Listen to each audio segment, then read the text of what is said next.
شعبان المعظم کی 15ویں شب ہے، جس کو حدیث پاک میں لیلۃ النصف من شعبان کہا گیا ہے۔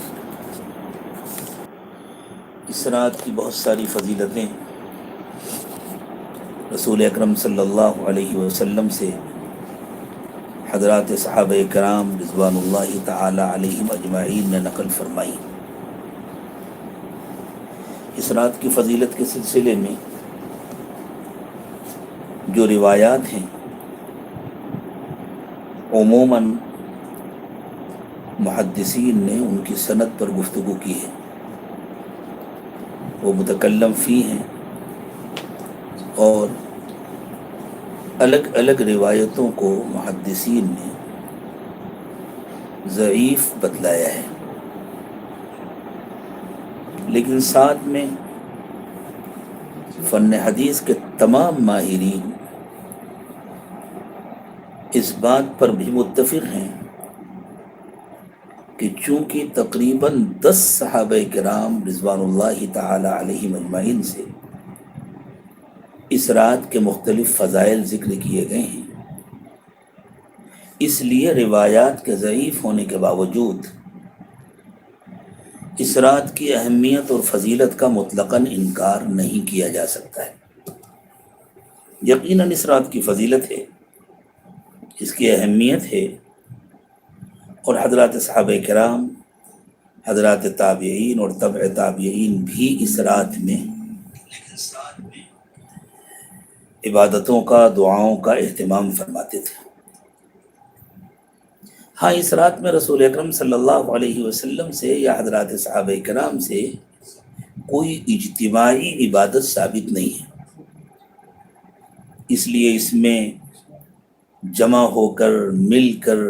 میلوں کی شکل میں کوئی عبادت کرنا یہ تو شریعت کے روح کے منافی ہے، لیکن انفرادی طور پر اپنے اپنے مقام پر رہ کر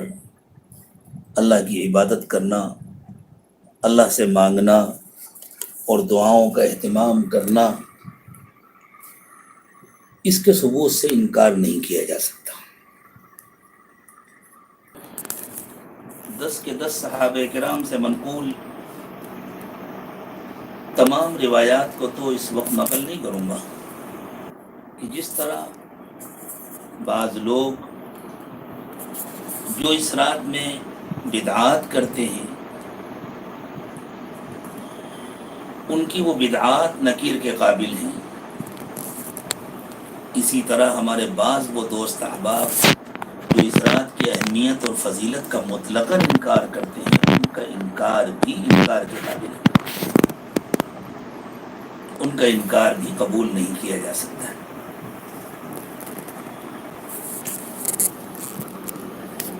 چند روایات اس رات کی فضیلت کے سلسلے میں اس لیے عرض کی جائیں گی تاکہ ہم کو یہ معلوم ہو کہ یہ رات اور اس قسم کی جتنی اہم راتیں ہیں یا جتنے اہم مواقع ہیں دعاؤں کی قبولیت کے، ایسے تمام مواقع میں جب کہ اللہ کی رحمت کا دریا جاری ہوتا ہے اور اللہ تعالیٰ تقریباً سب کی دعائیں قبول کرتے ہیں اور تقریباً سب کی مغفرت فرماتے ہیں، وہ کون بد نصیب لوگ ہیں جن کی اللہ ایسے خاص موقعوں پر بھی دعائیں قبول نہیں فرماتے اور جن کی طرف نگاہ رحمت نہیں فرماتے، جن کی جانب اللہ تعالیٰ التفات نہیں فرماتے، تاکہ ہم سب ایسے گناہوں سے بچیں، ہمیشہ بچنے کا اہتمام کریں، اور اگر ہم سے ایسی کوئی غلطی ہو گئی ہے تو ہم سچے دل سے اللہ سے توبہ کریں، خاص طور سے آج کی رات میں ہم سب سچے دل سے اللہ تعالیٰ کی توبہ کریں، اللہ سے معافی مانگیں، تاکہ اللہ اپنی رحمت سے ہم کو یا کسی کو بھی محروم نہ فرمائے۔ سیدنا ابو موسیٰ اشعری رضی اللہ تعالی عنہ مشہور صحابی ہیں، ارشاد فرماتے ہیں کہ اللہ کے رسول صلی اللہ علیہ وسلم نے ارشاد فرمایا، ان اللہ لا يطلع فی لیلۃ النصف من شعبان فیغفر لجمیع خلقہ الا لمشرک او مشاحن۔ نصف شعبان کی رات میں، یعنی شعبان کی 15ویں شب میں جو آج ہے، اللہ تعالیٰ خصوصی تجلی فرماتے ہیں اور اپنی ساری مخلوق کی مغفرت فرما دیتے ہیں۔ ساری مخلوق کی مغفرت کا مطلب یہ ہے کہ جو لوگ بھی اللہ کی طرف متوجہ ہوتے ہیں، جو اللہ سے مغفرت چاہتے ہیں، جو اللہ تعالیٰ سے دعا کرتے ہیں، اس کی رحمت کے امیدوار ہوتے ہیں، اللہ تعالیٰ ان سب کی مغفرت فرما دیتے ہیں۔ لیکن دو شخص ایسے ہیں جن کی اللہ مغفرت نہیں فرماتے، ایک مشرک اور ایک مشاحن۔ مشرک اس شخص کو کہتے ہیں جو اللہ کے ساتھ کسی اور کو شریک کرے، عبادت میں شریک کرے، استعانت میں شریک کرے، وہ اللہ کے سوا کسی اور سے حقیقی مدد مانگے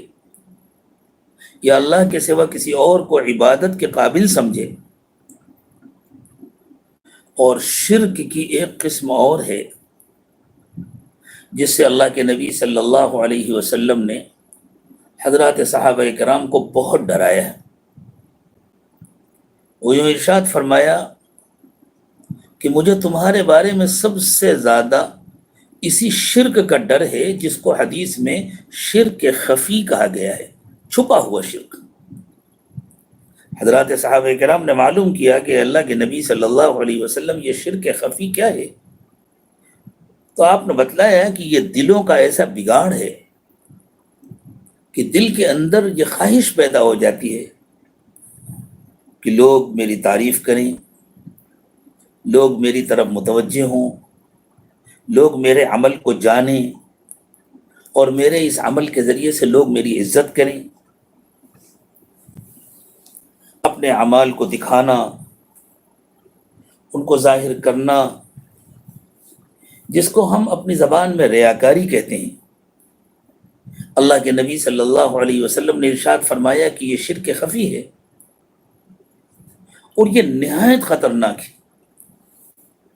آپ نے ارشاد فرمایا کہ جس طرح چیونٹی چلتی ہے تو اس کے چلنے کی آہٹ سنائی نہیں دیتی، وہ خاموشی سے کہیں چلی جاتی ہے، اسی خاموشی کے ساتھ یہ شرک تمہارے دلوں میں داخل ہو جاتا ہے۔ خاص طور سے آج کل جو مصیبت آئی ہوئی ہے، اور اس مصیبت میں اللہ کے فضل سے اور اس کی توفیق سے جو ضرورت مندوں کی مدد کرنے کا ماحول بنا ہوا ہے، اس میں بھی اگر کسی کا دل چاہتا ہے، ہمارا یا کسی کا بھی، کہ میرا نام ہو، مجھے پہچانا جائے، لوگ میری تعریف کریں کہ یہ بہت غریبوں کی مدد کرتا ہے، یہ ضرورت مندوں کے بہت کام آتا ہے، تو اللہ کے نبی صلی اللہ علیہ وسلم نے بتلایا کہ یہ بھی شرک خفی ہے۔ اور جب تک ہر قسم کے شرک سے سچی پکی توبہ نہ کر لی جائے، اور توبہ کسی رسمی عمل کا نام نہیں ہے کہ صرف زبان سے توبہ توبہ کہہ دیا، صرف استغفر اللہ کہہ دیا۔ توبہ اس کا نام ہے کہ واقعی انسان کو دل سے گناہ سے نفرت ہو جائے، اس کو گناہ سے اسی طرح گھن آنے لگے جس طرح گندگی سے گھن آتی ہے، جس طرح ناپاکی سے نفرت ہوتی ہے، اور جس طرح کپڑے میں گندگی لگ جائے تو آدمی اس کو دھوتا ہے، صاف کرتا ہے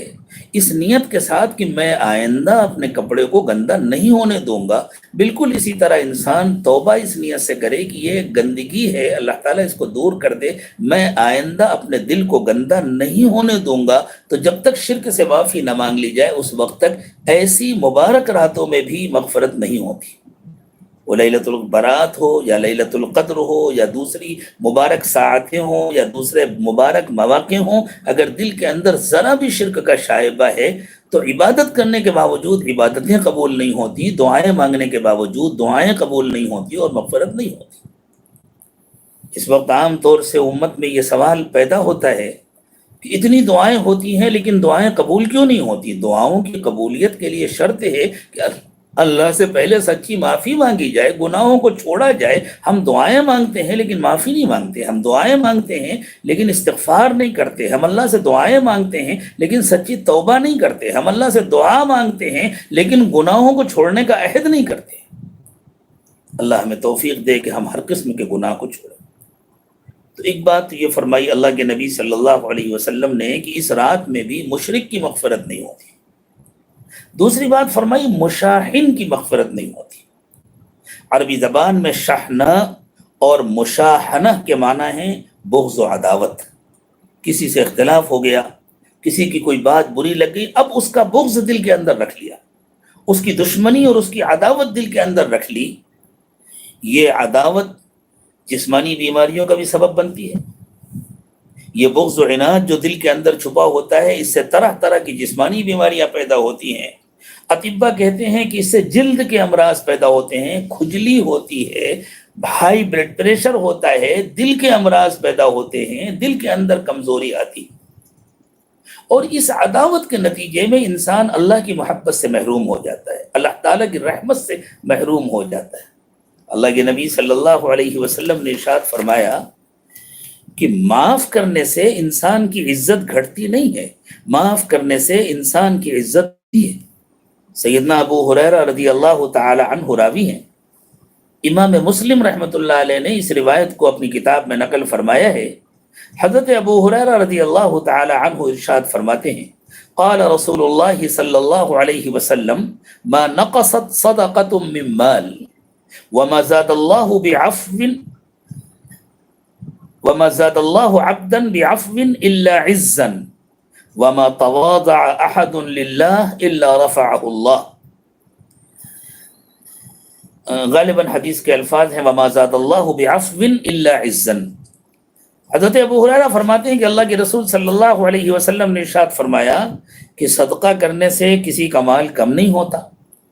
اور معاف کرنے سے ہمیشہ عزت میں اضافہ ہوتا ہے۔ معاف کرنے سے عزت بڑھتی ہے، نہ معاف کرنے سے اللہ تعالیٰ عزت گھٹاتے ہیں اور ذلیل کرتے ہیں۔ اور تواضع اختیار کرنے سے کوئی انسان دنیا میں ذلیل نہیں ہوتا۔ جو اللہ کے لیے تواضع اختیار کرتا ہے اللہ تعالیٰ اس کو بلند مقام عطا فرماتے ہیں۔ تو اللہ کے نبی صلی اللہ علیہ وسلم یہ چاہتے ہیں کہ ہر ایمان والا دوسروں کو معاف کیا کرے، معاف کرنا سیکھے۔ آج کی رات میں ہمیں فوراً یہ نیت کرنی چاہیے کہ اللہ، اگر ہم کو کسی سے کوئی شکایت ہوئی ہے، کسی سے کوئی تکلیف پہنچی ہے، تو اللہ تعالیٰ ہم آپ کی رضا کے لیے اس کو معاف کر رہے ہیں، ہم اس کو اس لیے معاف کر رہے ہیں تاکہ قیامت کے دن آپ ہمارے گناہوں کو معاف کر دیں۔ حضرت عبدس تھانوی رحمۃ اللہ علیہ نے ایک واقعہ نقل فرمایا ہے کہ ایک شخص جو بیچارہ غریب آدمی تھا، بہت مالدار بھی نہیں تھا، محنت مزدوری کرتا تھا، اور اس زمانے میں تو یہ فارم کی مرغیاں نہیں ہوتی تھی، گھروں میں مرغیاں پالی جاتی تھیں اور کافی مہنگی ملتی تھی۔ مرغی پکنا گویا بہت بڑی بات ہوتی تھی کہ گھر میں مرغی پکی ہے، کسی مہمان کے لیے مرغی ذبح کرنا اور دعوت کرنا یہ بہت بڑی بات سمجھی جاتی تھی۔ تو اس بیچارے نے کچھ پیسے جمع کیے، بازار سے مرغی خرید کر کے لایا، ذبح کر کے اپنی بیوی کو دیا کہ آج مرغی پکاؤ، آج ہم لوگ مرغی کا سالن کھائیں گے۔ بیوی نے، بیچاری نے مرغی پکایا اور دھوکے میں نمک 2 مرتبہ ڈال دیا۔ جتنا نمک سالن میں پڑتا ہے اتنا نمک بس بے خیالی میں 2 مرتبہ ڈال دیا۔ اب نمک اگر زیادہ ہو جائے اور اتنا زیادہ ہو جائے کہ جتنا ڈالا جاتا ہے اس سے ڈبل ہو جائے تو کھانا کھانے کے قابل نہیں ہوتا، سالن چکھنے کے قابل نہیں رہے۔ یہ بیچارہ محنت مزدوری کر کے آیا، تھکا ہارا، اس نے آ کر کے فریش ہو کر کپڑے وپڑے بدل کر دسترخوان پر کھانے کے لیے بیٹھا، اور بیوی نے لا کر کے سالن رکھا، اور بیوی تو گھبرائی ہوئی تھی کہ اب دیکھو آج کیا ہوگا، زمانے کے بعد تو میرے گھر میں گوشت پکا ہے، اتنے زمانے کے بعد مرغی پکی ہے، اور اتنے شوق سے یہ شخص آیا اور اس نے بھی پورے دن کیسی خوشیوں میں گزارا ہوگا کہ آج تو مرغی کا سالن کھائیں گے۔ اور جو پہلا لقمہ لیا تو وہ لقمہ حلق سے نیچے اتارنے کے قابل نہیں تھا، اس کو الٹی ہونے لگی اور اس نے تھوک دیا۔ اب یہ بیوی گھبرا گئی کہ اب دیکھو یہ غصے میں کیا کریں گے، اس کو غصہ تو بہت آیا، لیکن اچانک اسے خیال آیا کہ یہ بھی تو اللہ کی بندی ہے، یہ بھی تو انسان ہے، جان بوجھ کے تو ایسا نہیں کر سکتی، اس سے دھوکا ہو گیا۔ اگر میں اس وقت اس کو کوئی سزا دوں، اگر میں اس وقت اس سے رشتہ توڑ لوں، یا میں اپنی ناراضگی کا اظہار کروں، یا میں سزا دوں، تو اس سے غلطی ہوئی ہے تو یہ کہہ تو کچھ نہیں سکتی،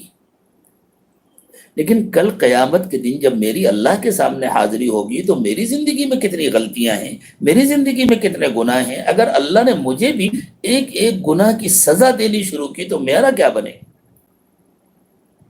بس یہ کہہ کر اس نے اپنی بیوی کی طرف نظر اٹھایا اور کہا جاؤ میں نے تمہیں اللہ کے لیے معاف کر دیا، یہ سالن ہٹا دو، گھر میں چٹنی اچار جو کچھ ہو وہ لے آؤ، روٹی کے ساتھ لگا کر کے میں کھا لیتا ہوں، پھر کبھی اللہ موقع دیں گے، پھر کبھی پیسے دیں گے تو مرغی لائیں گے۔ اور گویا گھر میں ایک بڑی قیامت آتے آتے رک گئی۔ اس بیوی کے دل کو بھی سکون ہوا، وہ تو ڈری سہمی تھی کہ آج نہ معلوم کیا ہو جائے گا۔ حضرت تھانوی رحمۃ اللہ علیہ نے لکھا ہے کہ اللہ کا کرنا ایسا ہوا کہ صرف 2-3 دن کے بعد اس شخص کا انتقال ہو گیا۔ اس کا وقت موعود قریب آ گیا تھا، اس کی زندگی پوری ہو چکی تھی، لیکن یہ تو کسی کو نہیں معلوم ہوتا کہ کس کی کتنی زندگی اللہ نے مقدر کی ہے۔ انتقال کے کچھ دنوں کے بعد یہ شخص کوئی بہت بڑا اللہ والا یا کوئی بہت نیک و متقی آدمی نہیں تھا، سیدھا سادہ مسلمان تھا۔ انتقال کے چند دنوں کے بعد کسی جاننے والے نے اس کو خواب میں دیکھا تو اس سے پوچھا کہ کیا ہوا، تو اس نے کہا کہ بھائی نیکیاں تو بہت کم تھیں، گناہ تو بہت تھے، لیکن بس ایک عمل کام آ گیا۔ جب اللہ کے سامنے پیشی ہوئی تو اللہ نے فرمایا کہ تو نے میری بندی کو معاف کر دیا تھا کہ کمزور ہے، اس سے غلطی ہو گئی، میں بھی تجھے سزا نہیں دوں گا، میں نے بھی تیری غلطیوں کو معاف کر دیا۔ جب تو نے میری محبت میں اور میرے سامنے حاضری کے خیال سے میری کمزور بندی کو معاف کر دیا تھا تو وہ تیرے مقابلے میں جتنی کمزور ہے تھی، تو میرے مقابلے میں اس سے کہیں زیادہ کمزور ہے، اور تجھے اس پر جتنا اختیار حاصل تھا مجھے تو تجھ پر اس سے کہیں زیادہ اختیار حاصل ہے، اس لیے جس طرح تو نے میری بندی کو معاف کر دیا تھا میں نے بھی تجھے معاف کر دیا۔ اور اس نے کہا بس اسی بات پر مغفرت ہو گئی۔ تو آج کی رات میں ہمیں ایسے تمام لوگوں کو دل سے معاف کر دینا چاہیے اور اللہ سے دعا کرنا چاہیے کہ اللہ ہم بھی تو آپ کے کمزور بندے ہیں، بندیاں ہیں، اللہ ہم کو جن سے کوئی شکایت ہوئی، جن سے کوئی تکلیف پہنچی، اللہ ہم نے ان کو دل سے معاف کر دیا، اللہ ہم سے جو گناہ ہوئے ہیں آپ بھی ہمیں معاف فرما دیجئے، آپ بھی ہمارا حساب نہ لیجئے۔ تو 2 چیزوں سے خاص طور سے توبہ کرنا چاہیے، شرک جلی سے، کھلے ہوئے شرک سے تو اللہ تعالیٰ نے ہم سب کو بچایا ہوا ہے۔ ہم کلمہ پڑھنے والے ہیں، لا الہ الا اللہ محمد رسول اللہ پڑھنے والے ہیں، ہم اللہ کے سوا کسی کے سامنے سر نہیں جھکاتے، ہم اللہ کے سوا کسی اور کی عبادت نہیں کرتے، ہم اللہ کے سوا کسی کے سامنے ہاتھ نہیں پھیلاتے، لیکن شرک خفی کا خطرہ تو ہر وقت رہتا ہے، ہمیں پہچانا جائے، ہمیں جانا جائے، لوگ ہماری تعریف کریں، لوگ ہمیں اچھا انسان سمجھیں، لوگ ہماری خدمات کو جانیں، لوگ ہماری عبادتوں کو جانیں، یہ جذبہ جو دل کے اندر پیدا ہوتا ہے یہ شرک خفی ہے۔ اللہ تعالیٰ اس سے بھی ہم سب کی حفاظت فرمائے۔ تو آج کی رات میں خاص طور سے ہمیں اس سے بھی توبہ کرنا چاہیے۔ تو حضرت ابو موسیٰ اشعری رضی اللہ تعالی عنہ ارشاد فرماتے ہیں کہ نصف شعبان کی رات میں اللہ تعالیٰ اپنے ساری مخلوق کی مغفرت فرما دیتے ہیں سوائے مشرک کے اور بغض اور عداوت رکھنے والے کے۔ جو دل میں بغض و عداوت رکھتا ہے، اللہ تعالیٰ شرک سے بھی، شرک کی ہر چھوٹی بڑی قسم سے اللہ تعالیٰ ہمارے دلوں کو پاک کر دے، اور اللہ بغض و عناد سے بھی ہم کو پاک کر دے۔ اسی سلسلے میں بیہقی کی شعب الایمان کی ایک روایت میں آپ کو اور سنا دوں، جس میں مشرک اور مشاہن کے علاوہ، شرک کرنے والے اور دل میں بغض و عناد رکھنے والے کے علاوہ اور چند لوگ ہیں جن کا نام لے کر اللہ کے نبی صلی اللہ علیہ وسلم نے فرمایا کہ اس رات میں یا اس جیسی کسی بھی اہم رات میں، اہم وقت میں، اہم ساعت میں وہ کون کون سے لوگ ہیں جن کی مغفرت نہیں ہوتی؟ یہ احسان ہے اللہ کے نبی صلی اللہ علیہ وسلم کا کہ ہم کو تفصیل کے ساتھ اس لیے بتا دیا تاکہ ہم جلدی سے اپنا جائزہ لے لیں، اور خدا نہ خواستہ اگر ہمارے اندر ایسی کوئی کمی ہے تو ہم اللہ سے معافی مانگ لیں۔ ہم سچے دل سے اللہ سے معافی مانگ لیں گے تو اللہ کی رحمت سے امید ہے کہ اللہ تعالیٰ ہمیں معاف فرما دیں گے، اور اللہ ہم کو ان خوش نصیبوں میں شامل فرما دیں گے جن کی مغفرت ہو جائے۔ رسول اکرم صلی اللہ علیہ وسلم نے ارشاد فرمایا، اتانی جبریل علیہ السلام فقال، میرے پاس حضرت جبریل تشریف لائے اور انہوں نے ارشاد فرمایا، هذه الليلة ليلة النصف من شعبان، یہ رات شعبان کی درمیانی رات ہے، یعنی یہ رات شعبان کی 15ویں رات ہے۔ وَلِلَّهِ فِيهَا عُتَقَاءُ مِنَ النَّارِ بِعَدَدِ شُعُورِ غَنَمِ كَلْبٍ، اس رات میں اللہ تعالیٰ اتنے لوگوں کو جہنم سے آزاد کرتے ہیں جتنے بنو کلب کی بکریوں کے بال ہیں۔ عربوں میں عام طور سے بھیڑ بکریاں پالی جاتی تھی، جانور پالے جاتے تھے، یہ ان کی معیشت کا اہم ترین ذریعہ تھا۔ اور بنو کلب ایک مشہور قبیلہ تھا جس کا خاص یہی ذریعہ تھا، جس کا خاص یہی کام تھا۔ وہ لوگ بہت بڑی تعداد میں بکریاں پالتے تھے، ایک ایک انسان کے پاس سینکڑوں بکریاں ہوتی تھیں۔ تو بنو کلب کی بکریاں ضرب المثل ہوا کرتی تھی، بنو کلب کی بکریاں اور پھر ان بکریوں کے بال۔ تو حضرت جبریل امین نے فرمایا کہ بنو کلب کی بکریوں کے جتنے بال ہیں اتنی تعداد میں اللہ تعالیٰ اس رات میں لوگوں کو جہنم سے آزاد کرتے ہیں۔ لیکن لا ينظر الله فيها الى مشرك والى مشاحن والى قاطع رحم ولا الى مسبل ولا الى عاقل، ہاں یہ روایت یوں ہے، لا ينظر الله فيها الى مشرك ولا الى مشاحن ولا الى قاطع رحم ولا الى مسبل ولا الى عاق لولديه ولا الى مدمن خمر۔ لیکن ان لوگوں کی طرف اللہ تعالیٰ نظر رحمت نہیں فرماتے جن کا نیچے تذکرہ ہو رہا ہے۔ جن لوگوں کا نیچے تذکرہ فرمایا حضور نے، یوں فرمایا حضرت جبریل نے فرمایا کہ ان لوگوں کی طرف اللہ تعالیٰ رحمت کی نظر نہیں فرماتے جن میں پہلا انسان مشرک ہے، شرک کی تشریح ابھی کی جا چکی، اللہ تعالیٰ شرک کی ہر قسم سے ہم سب کی حفاظت فرمائے۔ دوسرا مشاحن ہے، یعنی دل میں بغض و عناد رکھنے والا، اس پر بھی گفتگو کی جا چکی۔ تیسرا فرمایا ولا الی قاطع رحم، قاطع رحم یعنی رشتہ داروں سے قطع تعلق کرنے والا، بھائیوں سے لڑنے والا، بہنوں سے لڑنے والا، بھتیجوں سے، بھانجوں سے، اور ماموں سے، خالہ سے، پھوپھی سے، جو بھی قریبی رشتہ دار ہیں ماں کی طرف سے یا باپ کی طرف سے، ان سے قطع تعلق کرنے والا، چھوٹی چھوٹی باتوں میں ان سے ناراض ہو کر بیٹھ جانے والا، ان کے دکھ درد کو اپنا دکھ درد نہ سمجھنے والا، یہ فرمایا اس کی طرف بھی اللہ رحمت کی نظر نہیں کرتے۔ شکایتیں کہاں نہیں ہوتی، انسان ہیں، انسانوں کا معاشرہ ہے۔ اگر ہمیں کسی سے شکایت بھی ہو جائے، اگر ہمیں کسی سے تکلیف بھی پہنچے تو اللہ تعالیٰ یہ کہتے ہیں کہ تکلیف کو نظر انداز کر دو، اپنے دل کو سمجھا لو، معاف کرو، اور جب تمہارا کرنے کا وقت آئے تو تم برائی مت کرو، تم بھلائی کرو۔ اللہ کے نبی صلی اللہ علیہ وسلم نے ارشاد فرمایا کہ رشتہ داروں کے ساتھ بھلائی کرنے سے اللہ تعالیٰ عمر میں برکت دیتے ہیں، اللہ تعالیٰ انسان کی زندگی میں برکت دیتے ہیں، اس کی عمر میں برکت دیتے ہیں، اور اس کی روزی میں برکت دیتے ہیں۔ ایک جگہ ایک مرتبہ حضور اکرم صلی اللہ علیہ وسلم نے فرمایا کہ اگر کوئی شخص یہ چاہتا ہے کہ اس کی عمر میں برکت ہو اور اس کی روزی میں برکت ہو تو اسے اپنے رشتہ داروں کی خدمت کرنا چاہیے، اسے اپنے رشتہ داروں کے ساتھ اچھا معاملہ کرنا چاہیے۔ اور آگے فرمایا وَلَا إِلَى مُسْبِلٍ، اسی طرح جو کپڑا لٹکانے والا ہے اللہ اس کی طرف بھی نظر نہیں فرماتے، چاہے کرتا ہو، چاہے پینٹ ہو، چاہے لنگی ہو، جو ٹخنے سے نیچے لٹکائی جاتی ہے، اور یہ لٹکانا تکبر کی وجہ سے ہوتا ہے، یہ لٹکانا دل کی بڑائی کی وجہ سے ہوتا ہے۔ اسی لیے جن لوگوں کو سمجھایا جاتا ہے اور وہ پلٹ کر تعویل کرتے ہیں، ہم تکبر کی وجہ سے تھوڑی لٹکاتے ہیں، ارے اگر تکبر نہ ہوتا تو اٹھا لیا ہوتا، اگر تکبر نہ ہوتا تو مان لیا ہوتا، آخر اتنا اصرار کیوں ہے لٹکانے پر؟ اس کا مطلب یہ ہے کہ دل کے اندر گندگی ہے، دل کے اندر خرابی ہے۔ تو فرمایا جو اپنے کپڑے کو نیچے لٹکاتا ہے اللہ اس کی طرف بھی رحمت کی نظر نہیں فرماتے۔ وَلَا إِلَىٰ عَاقٍ لِوَالِدَيْهِ، اور جو والدین کی نافرمانی کرتا ہے، حالانکہ قاطع رحم میں سب آگے،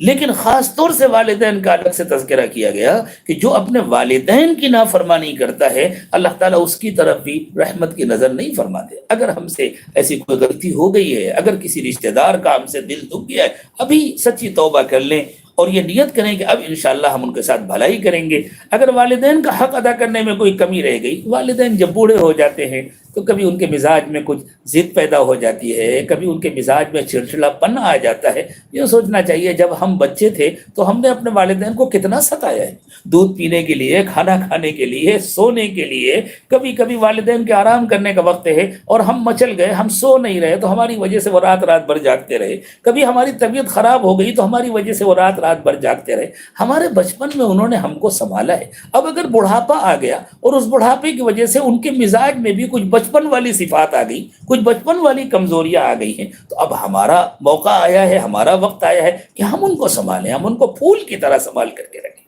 جو والدین کی خدمت کرتا ہے اللہ تعالیٰ اس کی عمر میں بھی برکت دیتے ہیں، اس کی صحت میں بھی برکت دیتے ہیں، اس کی روزی میں بھی برکت دیتے ہیں۔ تو یوں فرمایا کہ جو والدین کی نافرمانی کرتا ہے، جو والدین کے ساتھ برا سلوک کرتا ہے، ایسی مبارک رات میں بھی اللہ اس کی طرف رحمت کی نظر نہیں فرماتے۔ اسی طرح جو شراب کا عادی ہے،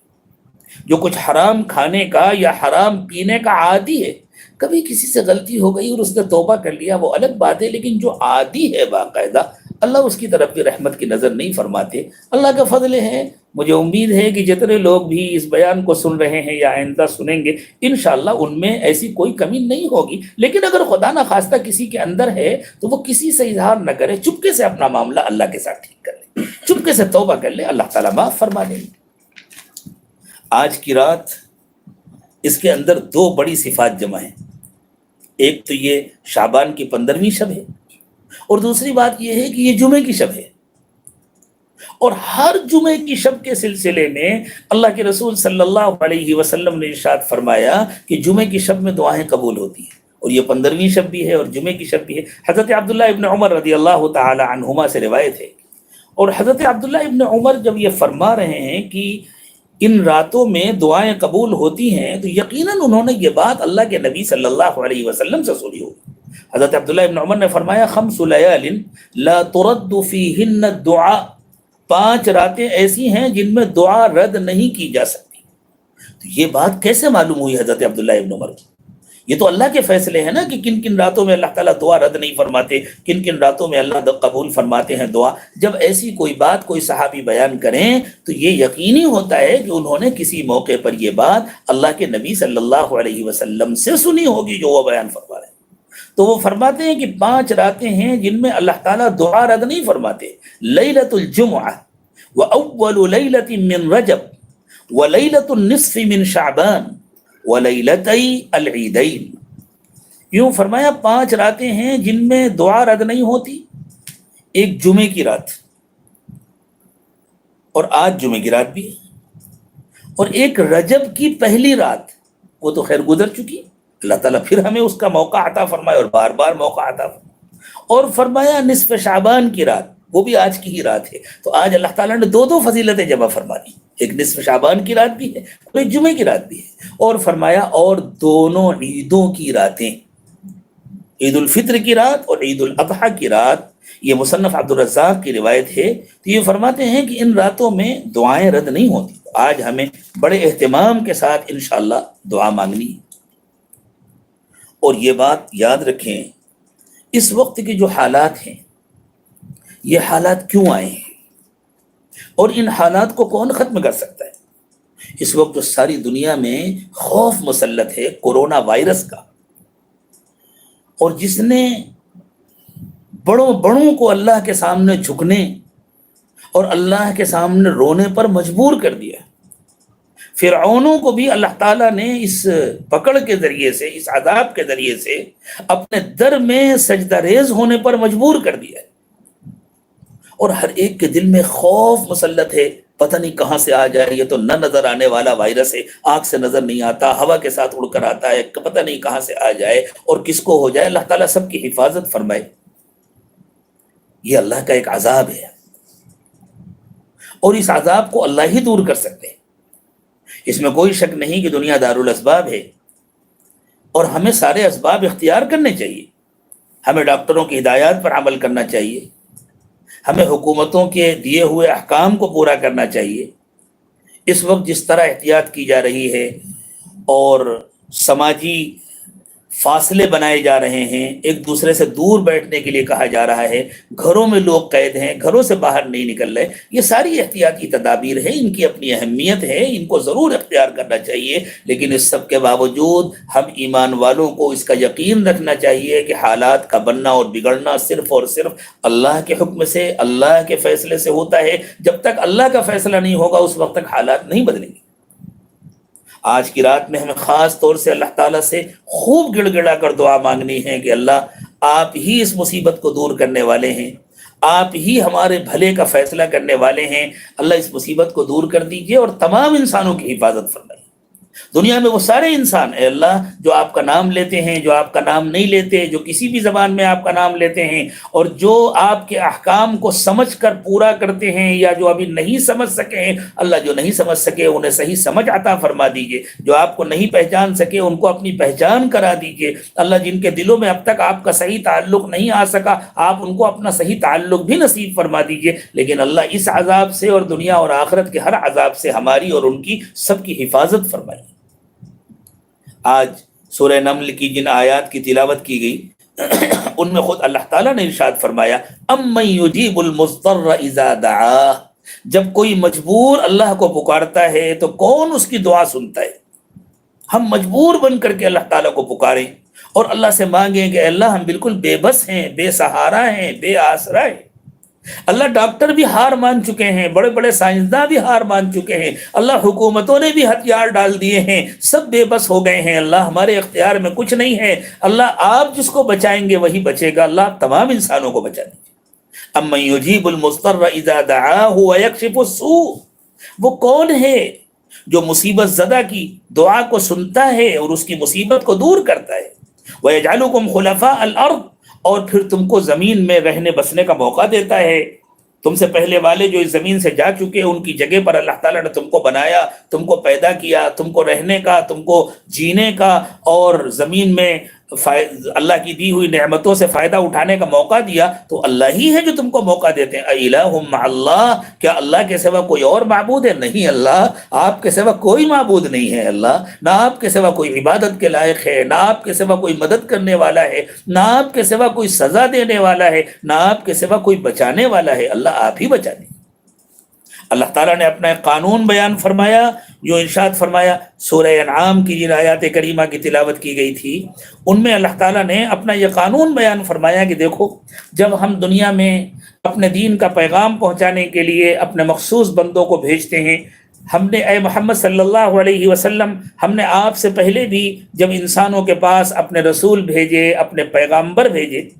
اور لوگوں نے اللہ کا کہنا ماننے سے انکار کر دیا، فَأَخَذْنَاهُمْ بِالْبَأْسَاءِ وَالضَّرَّاءِ لَعَلَّهُمْ يَتَضَرَّعُونَ، تو ہم نے ان کی پکڑ کی، ان پر طرح طرح کی مصیبتیں بھیجی، ان میں بیماریاں پیدا کی تاکہ ان کے اندر ڈر پیدا ہو جائے۔ یہ جو حالات آتے ہیں دنیا میں، اللہ تعالیٰ ہمیں مٹانا نہیں چاہتے، اللہ تعالیٰ ہمیں ختم نہیں کرنا چاہتے۔ اللہ تعالیٰ جو چاہتے ہیں کہ ہمارے دلوں کے اندر ڈر پیدا ہو جائے، ہم اللہ کی طرف متوجہ ہو جائیں، لیکن اگر ڈر نہیں پیدا ہوتا تو پھر اللہ تعالیٰ ختم بھی کر دیتے ہیں کہ ایسے لوگ جو اللہ کا کہنا ماننے کو تیار نہیں، جو اللہ کے سامنے جھکنے کو تیار نہیں، جو زمین کو ظلم اور فساد سے بھر رہے ہیں، جو زمین کے حالات درست کرنے کو تیار نہیں، پھر اللہ ان کو ہٹا کر کے ان کی جگہ پر دوسروں کو پیدا کرتے ہیں، دوسروں کو موقع دیتے ہیں۔ فَلَوْلَا إِذْ جَاءَهُمْ بَأْسُنَا تَضَرَّعُوا، ہونا تو یہ چاہیے تھا کہ جب تکلیف آتی تو ڈر جاتے، تو وہ کیوں نہیں ڈرے؟ وَلَكِنْ قَسَتْ قُلُوبُهُمْ، لیکن ان کے دل سخت ہو گئے۔ وَزَيَّنَ لَهُمُ الشَّيْطَانُ مَا كَانُوا يَعْمَلُونَ، اور شیطان نے ان کے اعمال کو خوبصورت بنا کر کے ان کے سامنے پیش کیا۔ فَلَمَّا نَسُوا مَا ذُكِّرُوا بِهِ فَتَحْنَا عَلَيْهِمْ أَبْوَابَ كُلِّ شَيْءٍ، جب وہ نصیحتوں کو بھول گئے تو ہم نے کچھ دنوں کے لیے ان پر نعمتوں کے دریا بہا دیے، خوب موقع دے دیا ان کو، نافرمانی کے باوجود ان کو موقع دے دیا، ان کا کاروبار اچھا چلنے لگا، ان کی مندی ختم ہو گئی، تیزی آ گئی، وہ خوب اچھا کھانے لگے، اچھا پہننے لگے اور مزے کرنے لگے، اور زیادہ ڈھٹائی کے ساتھ اللہ کی نافرمانی کرنے لگے. حتی اذا فرحوا بما اوتوا اخذناهم بغتة فاذا هم مبلسون، حتیٰ کہ جب وہ اللہ کی دی ہوئی نعمتوں پہ اترانے لگے اور یوں سمجھنے لگے یہ تو ہماری محنت کا نتیجہ ہے، کون ہوتا ہے کوئی ہمیں منع کرنے والا، کون ہوتا ہے کوئی ہمیں روکنے والا. جیسے اس زمانے میں بعض جگہوں سے آوازیں سننے میں آئیں، یہ آوازیں لگائیں گی میرا جسم میری مرضی، کوئی کہتا ہے میرا مال میری مرضی، کوئی کہتا ہے میرا اختیار میری مرضی، میں جو چاہوں کروں اپنے مال کے ساتھ، میں جو چاہوں کروں اپنے جسم کے ساتھ، میں جو چاہوں کروں اپنے اختیار کے ساتھ، میرے بچے کی شادی ہو رہی ہے، میرا اپنا کمایا ہوا مال ہے. کون ہوتے ہیں مولانا صاحب اور کون ہوتے ہیں مولوی صاحب نصیحت کرنے والے اور سمجھانے والے؟ تو جب اس قسم کی اطراحٹ پیدا ہو جاتی ہے تو اللہ نے فرمایا اخذناہم بغتۃ فاذا هم مبلسون، ہم اچانک ایسی ان کی پکڑ کرتے ہیں کہ ساری امیدیں ختم ہو جاتی ہیں، وہ مایوس ہو جاتے ہیں. فقطع دابر القوم الذین ظلموا، اور ظالموں کی جڑ کاٹ دی جاتی ہے.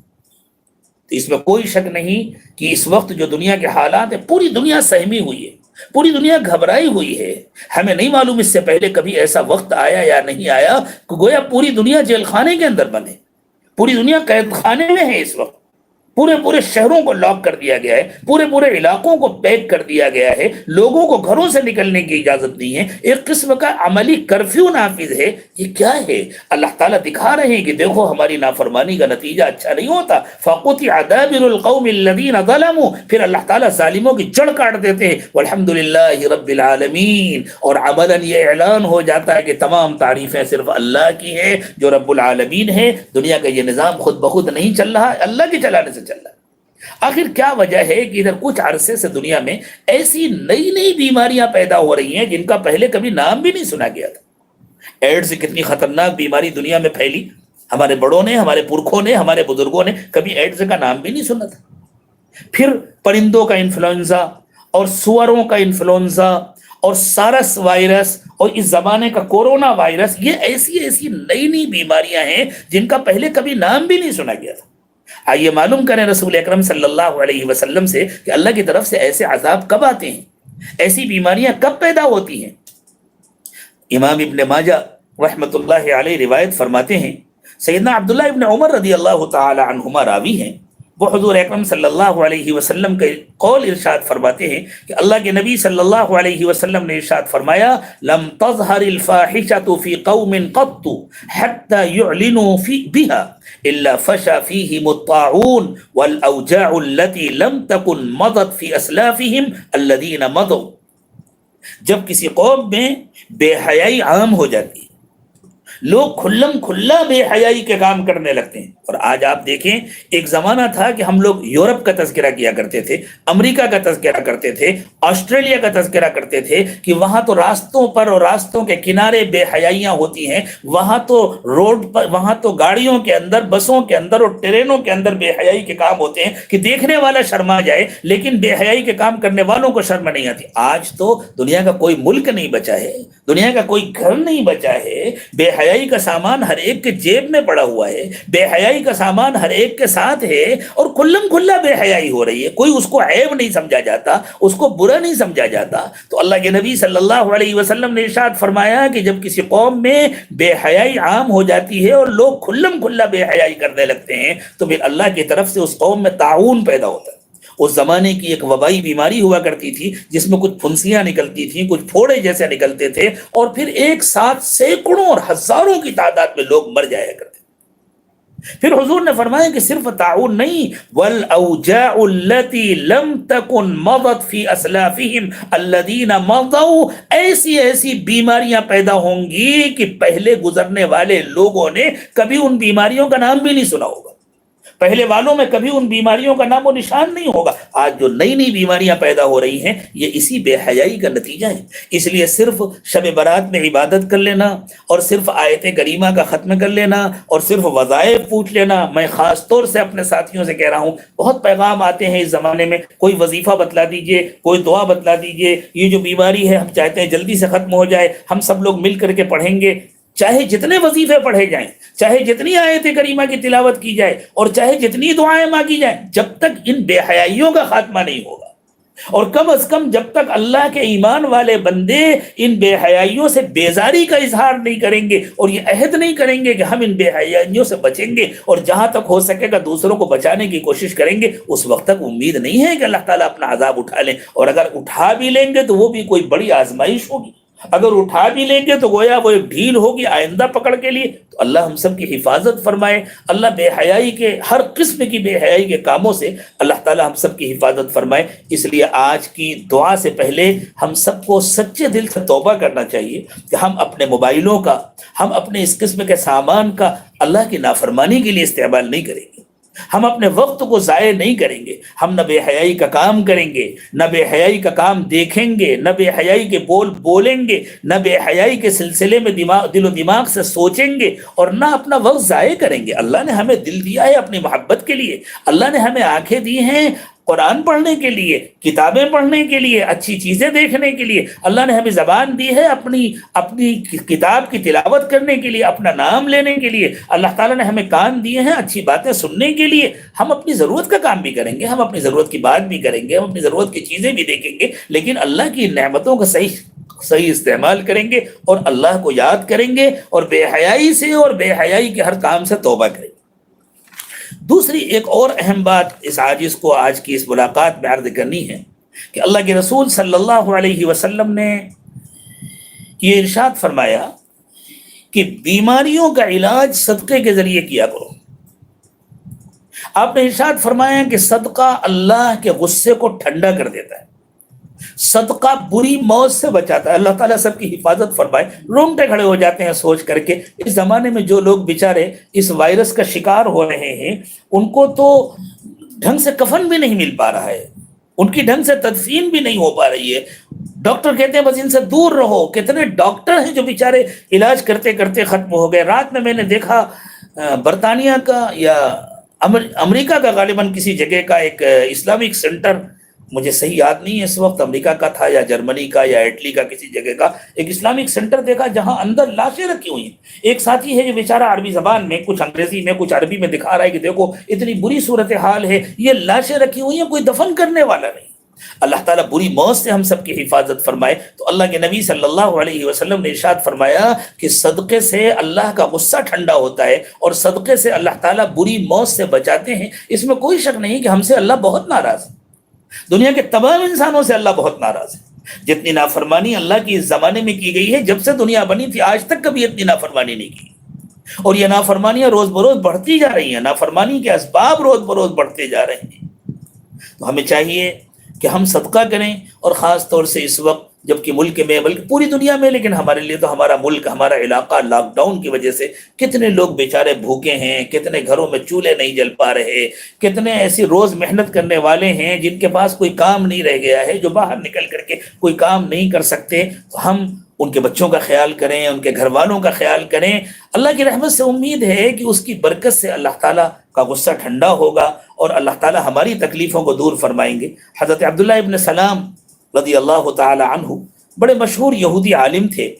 اور جب اللہ کے نبی صلی اللہ علیہ وسلم مدینہ طیبہ تشریف لائے تو وہ چند خوش نصیب یہودی جن کو اللہ نے ہدایت عطا فرمائی، ان میں سر فہرست حضرت عبداللہ ابن سلام کا نام۔ حضرت عبداللہ ابن سلام فرماتے ہیں کہ جب اللہ کے نبی صلی اللہ علیہ وسلم تشریف لائے اور میں دیکھنے کے لیے گیا کہ وہ کون صاحب ہیں جو اپنے کو اللہ کا نبی کہتے ہیں، کیونکہ یہودی تو بہت پہلے سے حضور اکرم صلی اللہ علیہ وسلم کی تشریف آوری کے منتظر تھے،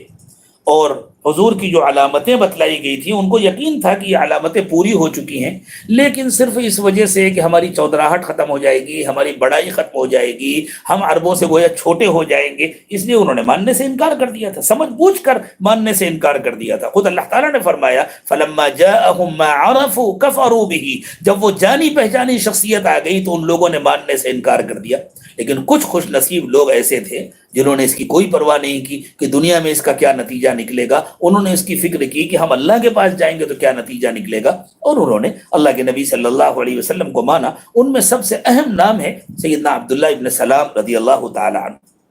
یہ ارشاد فرماتے ہیں لما قدم النبی صلی اللہ علیہ وسلم المدینہ جئت فلما تبینت وجہہ عرفت ان وجهه ليس بوجه كذاب، کہتے ہیں جب حضور مدینہ تشریف لائے تو میں حاضر خدمت ہوا، اور میں نے جب آپ کا چہرہ دیکھا تو آپ کا چہرہ دیکھتے ہی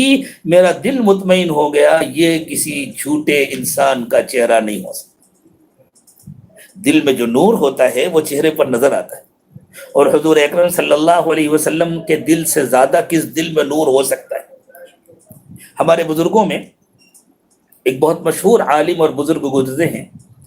حضرت مولانا انور شاہ کشمیری رحمۃ اللہ علیہ، علامہ انور شاہ کشمیری رحمۃ اللہ علیہ، اور عجیب و غریب شخصیت تھی، اللہ تعالیٰ نے ان کو غضب کا حافظہ عطا فرمایا تھا۔ جو کتاب وہ پڑھ لیتے تھے 40 سال تک صفحہ نمبر کے ساتھ وہ کتاب ان کو ویسی یاد رہتی تھی۔ وہ اپنے وقت کے بہت زبردست مفسر بھی تھے، محدث بھی تھے، فقیہ بھی تھے، ادیب اور لغوی بھی تھے، اردو، عربی، فارسی سب زبانوں کے نہایت ماہر تھے، اور اپنے وقت کے بہت بڑے اللہ والے بھی تھے۔ ہمارے سارے اکابر اللہ کو یاد کرنے والے اور اللہ سے خاص تعلق رکھنے والے ہوتے تھے۔ تو ایک شخص نے ان کے ہاتھوں پر کلمہ پڑھا، اس کے گھر والوں نے، اس کے خاندان والوں نے اعتراض کیا کہ یہ کیا کیا تم نے، اپنا مذہب بدل لیا، تم مسلمان ہو گئے۔ تو اس نے کوئی جواب نہیں دیا، وہ اپنے خاندان والوں کو لے کر کے آیا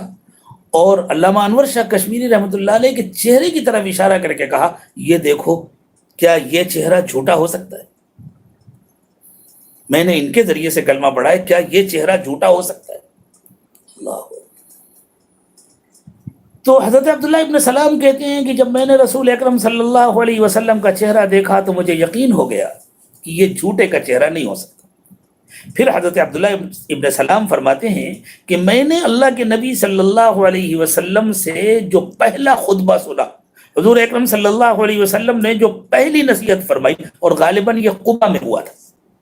فکان اول ما قال، حضور نے سب سے پہلے یہ بات ارشاد فرمائی، یا ایھا الناس افشوا السلام واطعموا الطعام وصلوا الارحام وصلوا باللیل والناس نیام تدخلوا الجنۃ بسلام۔ حضور اکرم صلی اللہ علیہ وسلم نے فرمایا کہ لوگوں، میں تم کو بڑی آسانی کے ساتھ جنت میں جانے کا نسخہ بتلا رہا ہوں۔ وہ نسخہ یہ ہے کہ سلام کو عام کرو۔ سلام کو عام کرنے کا مطلب صرف السلام علیکم کہنا نہیں ہے، یہ ایک دعا ہے، اللہ تمہاری حفاظت فرمائے، میں تمہارے لیے سلامتی کی تمنا کرتا ہوں، اللہ تعالیٰ تم پر اپنی رحمت نازل فرمائے۔ جب کثرت سے ایک دوسرے کو سلام کیا جاتا ہے تو اللہ کی رحمت نازل ہوتی ہے۔ اور جیسے سخت گرمی کے زمانے میں اگر بودا باندی ہونے لگے تو موسم بدل جاتا ہے، اگر بارش ہونے لگے تو موسم ٹھنڈا ہو جاتا ہے، اسی طرح یہ جو تکلیفیں ہیں، یہ جو اللہ کا عذاب ہے، اس عذاب میں اگر اللہ کی رحمت برسنے لگے تو ساری تکلیفیں ختم ہو جائیں گی، عذاب خود بخود ختم ہو جائے گا، جیسے گرمی ختم ہو جاتی ہے بارش کے ذریعے۔ تو حضور نے فرمایا کہ سلام کو عام کرو، ایک دوسرے کو کثرت سے سلام کرو۔ جب دیکھو السلام علیکم ورحمۃ اللہ، السلام علیکم اس زمانے میں حال یہ ہو گیا سلام تو کرتے نہیں، مسافہ کرتے، خالی مسافہ کرتے اور ہاتھ ملاتے، حالانکہ مسافہ کرنا صرف سنت ہے۔ اور اس زمانے میں چونکہ ڈاکٹروں نے یوں کہا ہے کہ ایک دوسرے سے دور رہو، ایک دوسرے کو تکلیف نہ پہنچاؤ، اور کسی کو تکلیف پہنچانا حرام ہے، تو اس لیے مسافہ کرنے پر اصرار نہیں کرنا چاہیے۔ اگر کوئی مسافہ نہ کرے تو اس پر اعتراض نہیں کرنا چاہیے، لیکن سلام تو دور سے بھی کیا جا سکتا ہے، سلام 1 میٹر کیا 2 میٹر اور 3 میٹر کے فاصلے سے بھی کیا جا سکتا ہے، اصل سلام ہے، اور سلام سنت کے مطابق ہونا چاہیے، السلام علیکم ورحمۃ اللہ، اور سلام اس نیت کے ساتھ ہونا چاہیے کہ میں اس کے لیے اللہ سے سلامتی مانگ رہا ہوں، میں اس کے لیے اللہ سے رحمت مانگ رہا ہوں، میں اس کے لیے اللہ سے برکت مانگ رہا ہوں۔ تو جب خوب اللہ سے رحمت کی دعا مانگی جائے گی تو اللہ کی رحمتیں برسیں گی۔ تو حضور نے فرمایا سلام کو عام کرو، یعنی آپس کے بغض و عناد کو ختم کرو، آپس کی نفرتوں کو ختم کرو، آپس کی عداوتوں کو ختم کرو، ایک دوسرے سے اپنے دل میں محبت پیدا کرو، ایک دوسرے کے لیے بھلا چاہو، ایک دوسرے کے لیے اچھائی کی دعائیں مانگو، وَأَطْعِمُوا الطَّعَامَ، اور کھانا کھلاؤ، جو اس زمانے کی بڑی ضرورت ہے، جو بھوکے ہیں، جو پریشان حال ہیں، ان کو کھانا کھلاؤ، وَصِلُوا الْأَرْحَامَ، اور رشتہ داروں کا حق ادا کرو، رشتہ داروں کے دکھ درد میں کام آؤ، رشتہ داروں کی خوشی اور غمی میں شرکت کرو، وَصَلُّوا بِاللَّيْلِ وَالنَّاسُ نِيَامٌ، اور جب رات میں لوگ سو رہے ہوں اس وقت نماز پڑھا کرو، یعنی بندوں کے ساتھ بھی اپنا معاملہ اچھا کرو، اللہ کے ساتھ بھی اپنا معاملہ اچھا کرو، تدخلوا الجنۃ بسلام، آرام سے جنت میں چلے جاؤ گے، کوئی رکاوٹ نہیں ہوگی۔ اللہ ہمیں جنتی بھی بنا دے، اللہ ہمیں اچھا انسان بنا دے، اللہ ہمیں انسانوں سے بھی اچھا تعلق نصیب فرمائے، اور اللہ تعالی ہم کو اپنا بھی مضبوط تعلق نصیب فرمائے۔ تو اس لیے یہ جو بات اس میں خاص طور سے آئی، افشوا السلام، لوگوں کے درمیان سلام کو عام کرو، یعنی لوگوں سے اپنے دل کو صاف کرو، اپنے دلوں میں لوگوں کے لیے محبت پیدا کرو۔ وَأَطْعِمُوا الطَّعَامَ، اور ضرورت مندوں کو کھانا کھلاؤ، بھوکوں کو کھانا کھلاؤ۔ یہ اس وقت کی بڑی شدید ضرورت ہے، اور اللہ کے غصے کو ٹھنڈا کرنے کے لیے اس کی بڑی اہمیت ہے۔ ایک مرتبہ اللہ کے نبی صلی اللہ علیہ وسلم نے ارشاد فرمایا کہ ایک انسان جب اللہ کے سامنے جائے گا تو وہ پریشان ہوگا، وہ آگے دیکھے گا تو اس کے گناہ ہوں گے، وہ دائیں طرف دیکھے گا تو اس کے گناہ ہوں گے، وہ بائیں طرف دیکھے گا تو اس کے گناہ ہوں گے، وہ پریشان ہوگا۔ یہ فرمایا اس وقت میں صدقہ اس کے کام آئے گا۔ پھر حضور نے فرمایا اتقوا النار، اتقوا النار ولو بشق تمرہ، لوگوں اپنے کو آگ سے بچاؤ چاہے آدھی کھجور کے ذریعے ہو۔ یعنی اللہ کے نبی صلی اللہ علیہ وسلم نے یہ بتلایا کہ صدقہ کرنا صرف مالداروں کا کام نہیں ہے، صدقہ کرنے کے لیے بہت دولت مند ہونا ضروری نہیں ہے، ہر انسان کو صدقہ کرنا چاہیے۔ غریب آدمی بھی صدقہ کر سکتا ہے۔ سوچیے آدھی کھجور کی کیا حیثیت ہوتی ہے؟ حضور نے فرمایا چاہے آدھی کھجور۔ اللہ کے نبی صلی اللہ علیہ وسلم یہ چاہتے تھے کہ ہر انسان صدقہ کرے۔ اس وقت ضرورت اس کی ہے کہ جو بڑے ہیں، جو مالدار ہیں، وہ بھی صدقہ کریں، وہ لاکھوں کے حساب سے کریں، وہ ہزاروں کے حساب سے کریں، جتنا اللہ نے ان کو دیا اتنا کریں، لیکن اللہ کے غصے کو ٹھنڈا کرنے کے لیے، اللہ کی طرف سے آئے ہوئے اس عذاب کو واپس کرانے کے لیے اور اللہ کی رحمت کو اتروانے کے لیے ہر انسان صدقہ کرے، ہر غریب انسان صدقہ کرے۔ حتیٰ کہ ہمارے جو احباب پورے ملک میں، ہمارے جو احباب اس موقع پر اللہ کے فضل سے ریلیف کا کام کر رہے ہیں، خاص طور سے رحمت گروپ کے احباب، ہمارے دارالاحسان سے جڑے ہوئے احباب پورے ملک میں جو ریلیف کا کام کر رہے ہیں، وہ جن لوگوں کی مدد کر رہے ہیں، جن کے پاس پہنچا رہے ہیں، تھوڑا سا رک کر کے ان سے بات کریں، ان کو بھی صدقے کی ترغیب دیں۔ یوں کہیں آپ لوگ اس میں سے بھی صدقہ نکالیے، 8 آنا صدقہ کیجئے، 4 آنا صدقہ کیجئے۔ آپ کو جو چاول مل رہا ہے، آپ کو جو دال مل رہی ہے، آپ کو جو آٹا مل رہا ہے، آپ اس میں سے تھوڑا سا نکالیے، ڈبہ رکھیے اور اس میں سے تھوڑا نکالیے، اس نیت کے ساتھ نکالیے کہ یہ ہم صدقے کے لیے نکال رہے ہیں تاکہ اللہ تعالیٰ راضی ہو جائے، تاکہ اللہ تعالیٰ کا غصہ ختم ہو جائے، تاکہ اللہ کا یہ عذاب اٹھ جائے۔ ہر شخص صدقے کی عادت ڈالے، وہ بھی صدقہ کرے، وہ بھی جمع کرے، اور جمع کر کے پھر ان کے پاس پہنچا دے جو تقسیم کرنے والے۔ چھوٹا بھی صدقہ کرے، بڑا بھی صدقہ کرے، مرد بھی صدقہ کرے، عورتیں بھی صدقے کریں، بچوں کی بھی عادت ڈالیے، بچوں کو جو جیب خرچ دیجیے ان سے کہیے یہ ہم نے تم کو 5 روپیہ دیا ہے، اس میں سے تم 1 روپیہ صدقہ کرو، 8 آنا صدقہ کرو، تھوڑا تھوڑا لیکن صدقے کی عادت ڈالیں۔ اللہ کے نبی صلی اللہ علیہ وسلم نے ارشاد فرمایا کہ ہر ایک انسان کو صدقہ کرنا چاہیے، بلکہ غریب انسان کا صدقہ تو اللہ تعالیٰ کو زیادہ پسند ہے۔ حضرت ابو ہریرہ رضی اللہ تعالی عنہ روایت فرماتے ہیں، امام ابو داود نے اس روایت کو نقل فرمایا، یوں فرماتے ہیں کہ حضرت ابو ہریرہ کہتے ہیں میں نے پوچھا یا رسول اللہ ای الصدقۃ افضل، حضور سب سے افضل صدقہ کون سا ہے؟ اللہ کی نظر میں سب سے اہم، سب سے قیمتی صدقہ کون سا ہے؟ قال جہد المقل، حضور نے فرمایا غریب آدمی کی محنت کا صدقہ۔ ایک آدمی کو اللہ نے کروڑوں دیا ہے، لاکھوں دیا ہے، وہ بھی صدقہ کرے گا، اللہ تعالیٰ کے اس پر بھی رحمت نازل ہوگی، لیکن ایک آدمی بیچارہ جو دن بھر محنت کرتا ہے، جو محنت کر کے اپنی مزدوری سے اپنے گھر والوں کا پیٹ بھرتا ہے، وہ اس محنت سے بھی صدقہ کرتا ہے، وہ اس محنت سے 1 روپیہ صدقہ کرتا ہے، 2 روپیہ صدقہ کرتا ہے، 5 روپیہ صدقہ کرتا ہے، چونکہ اللہ تعالیٰ کے خزانے میں کوئی کمی تو نہیں ہے کہ کوئی اللہ تعالیٰ چندہ کر رہے ہیں تو وہ دیکھیں کہ کس نے کم دیا، کس نے زیادہ دیا۔ اللہ تو یہ چاہتے ہیں کہ بندہ اللہ کی محبت میں خرچ کرے۔ تو ایک انسان اگر 1 کروڑ روپے صدقہ کرتا ہے اور اس کی 1 کروڑ کی حیثیت ہے، وہ 1 کروڑ روپے صدقہ کر رہا ہے، ایک شخص کی 10 روپے کی حیثیت ہے، وہ 10 روپیہ صدقہ کر رہا ہے، اللہ کی نگاہوں میں یہ 10 روپیہ اور اس کا 1 کروڑ روپیہ برابر ہے، اس لیے کہ اس نے بھی اپنی حیثیت کے مطابق صدقہ کیا اور اس نے بھی اپنی حیثیت کے مطابق صدقہ کیا۔ اور ایک شخص کی 1 کروڑ صدقہ کرنے کی حیثیت ہے اور اس نے 1 کروڑ نہیں کیا، 50 لاکھ صدقہ کیا، اور ایک شخص کی صرف 10 روپے صدقہ کرنے کی حیثیت ہے اور اس نے پورا 10 روپیہ صدقہ کیا، تو اللہ کی نگاہوں میں یہ 10 روپیہ اس کے 50 لاکھ سے 2 گنا زیادہ ہے، اس لیے کہ اس نے اپنی حیثیت سے کم صدقہ کیا اور اس نے اپنی حیثیت کے برابر کیا یا اپنی حیثیت سے بڑھ کر کے کیا۔ اور پھر اللہ کے نبی صلی اللہ علیہ وسلم نے فرمایا کہ اگر تمہارے پاس کم ہے تو پہلے اپنے گھر والوں سے شروع کرو، اپنے بال بچوں سے شروع کرو، کنجوسی مت کرو، اپنے بیوی بچوں پر خرچ کرو، اپنے رشتہ داروں پر خرچ کرو، اور جو اور بھی ضرورت مند ہیں اللہ نے تمہیں نوازا ہے تو ان کو بھی دو۔ فرمایا جہد المقل، ایک غریب کی محنت کا صدقہ سب سے اہم صدقہ ہے۔ وابدأ بمن تعول، اور تمہارے ذمے جو لوگ ہیں پہلے ان کا خیال کرو۔ اس زمانے میں کیا ہوتا ہے ہم جس مسجد میں نماز پڑھتے ہیں اس کے امام صاحب ہیں، اس کے مؤذن صاحب ہیں، بیچاروں کو آج کل کے حالات میں تنخواہ نہیں مل سکی، ہم یہاں وہاں غریبوں کو تلاش کرتے پھرتے ہیں اور ہمیں اپنے پڑوس کے غریب نظر نہیں آتے۔ ہمارے رشتہ داروں میں کتنے لوگ ہوں گے جو سفید پوش ہیں لیکن بیچاروں کے پاس کچھ خرچ کرنے کو نہیں ہے۔ ہمارے اپنے شہر کے اندر ایسے لوگ جو کارخانوں کے مالک ہیں لیکن جو بیچارے جاب ورک کرتے ہیں اور اس وقت پتہ نہیں ان کی کیا حالت ہے، ہمیں ان کو بھی دیکھنا چاہیے، ہمیں ان کی بھی ضرورتوں کا خیال کرنا چاہیے اور بڑی محبت کے ساتھ اس طرح کہ ان کا دل نہ دکھنے پائے، کسی کو پتہ نہ چلنے پائے، خاموشی کے ساتھ ان کی مدد کریں اور اس نیت سے مدد کریں کہ اللہ تعالیٰ ہمیں اپنی اور نعمتوں سے نوازے اور رحمت عطا فرمائے اور اللہ کا غصہ ٹھنڈا ہو جائے، اللہ کی ناراضگی ختم ہو جائے۔ حضور اکرم صلی اللہ علیہ وسلم تو یہ چاہتے ہیں ہر مسلمان صدقہ کرنے کا عادی بنے۔ حضرت ابو موسیٰ اشعری رضی اللہ تعالی عنہ کی روایت ہے اور اس روایت کو امام بخاری اور امام مسلم رحمۃ اللہ علیہما دونوں نے نقل فرمایا ہے۔ حضرت ابو موسیٰ اشعری رضی اللہ تعالی عنہ ارشاد فرماتے ہیں قال رسول اللہ صلی اللہ علیہ وسلم علی کل مسلم صدقہ، ہر مسلمان کو صدقہ کرنا چاہیے۔ حضور صاف صاف ارشاد فرمانے ہر مسلمان کو صدقہ کرنا چاہیے، وہ مالدار ہو یا غریب ہو، مرد ہو یا عورت ہو، چھوٹا ہو یا بڑا ہو، کم پڑھا لکھا ہو، زیادہ پڑھا لکھا ہو، وہ امام ہو یا مقتدی ہو یا عالم ہو یا عامی ہو، ہر مسلمان کو صدقہ کرنا چاہیے۔ علی کل مسلم صدقہ، ہر مسلمان کا کام ہے کہ وہ صدقہ کرے۔ قالوا فإن لم يجد، لوگوں نے کہا حضور اگر اس کے پاس نہ ہو تو کیا کرے؟ اگر اس کے پاس اتنا نہیں ہے کہ صدقہ کرے،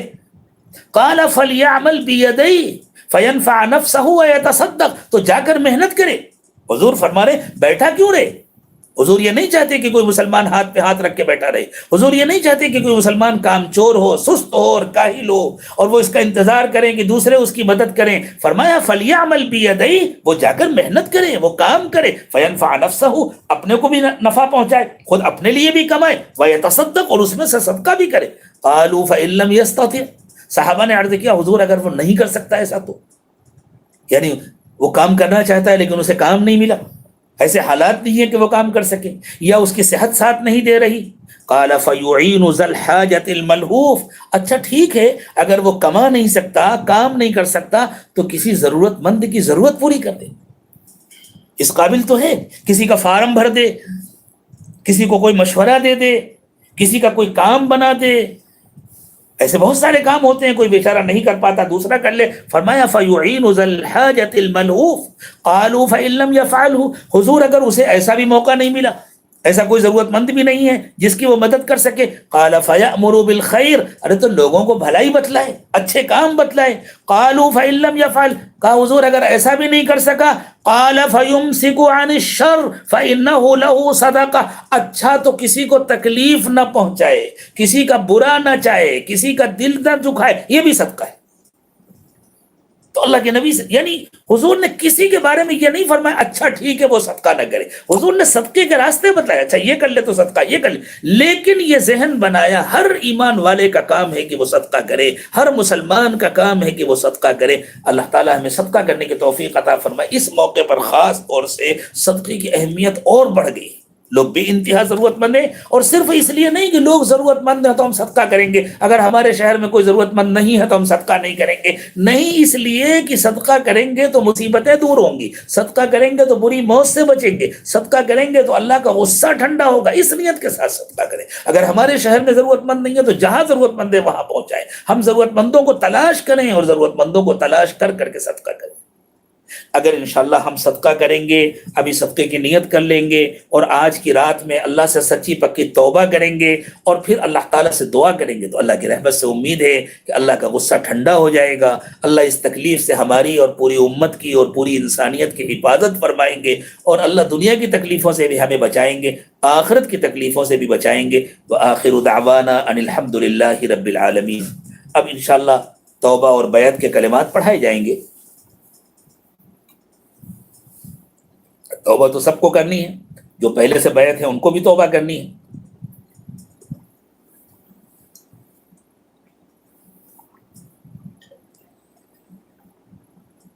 جو لوگ اس وقت بیعت کے کلمات پڑھنا چاہتے ہیں وہ بیعت کی نیت سے توبہ کے ان کلمات کو پڑھ لیں۔ بسم اللہ الرحمن الرحیم، لا الہ الا اللہ محمد الرسول اللہ صلی اللہ علیہ وسلم، آمنت باللہ وملائکتہ وکتبہ ورسلہ والیوم الآخر والقدر خیرہ وشرہ من اللہ تعالی والبعث بعد الموت آمنت باللہ کما ہوا باسمائہ وصفاتہ وقبلت جمیع احکامہ اشہد ان لا الہ الا اللہ واشہد ان محمدا عبدہ ورسولہ استغفر اللہ ربی من کل ذنب واتوب الیہ برحمتک یا ارحم الراحمین۔ اللہ تعالیٰ اس توبہ کو قبول فرما لے، ٹوٹنے سے اس کی حفاظت فرمائے۔ ایک اہم بات سن لیں، افضل طریقہ تو یہ تھا کہ ایام 20 کے روزے رکھے جاتے، 13، 14، 15، تو 13 اور 14 یہ 2 تاریخیں تو گزر چکی ہیں، اب کل 15 تاریخ۔ لیکن اگر کسی وجہ سے کوئی 13 یا 14 کا روزہ نہیں رکھ سکا اور وہ کل 15 کا روزہ رکھنا چاہتا ہے، تو چونکہ سیدنا علی کرم اللہ وجہہ کی ایک روایت سے اس روزے کا ثبوت ملتا ہے، اور ویسے بھی شعبان کے مہینے میں اللہ کے نبی صلی اللہ علیہ وسلم کثرت سے روزہ رکھا کرتے تھے، تو صرف کل کا بھی اگر کوئی روزہ رکھے تو کوئی حرج نہیں ہے، روزہ رکھ لینا چاہیے۔ ایک اشکال ذہنوں میں آتا ہے کہ حضور اکرم صلی اللہ علیہ وسلم نے جمعے کا روزہ رکھنے سے منع فرمایا ہے، اور جمعے کے دن روزہ رکھنا مکروہ ہوتا ہے، اور کل جمعے کا دن ہے۔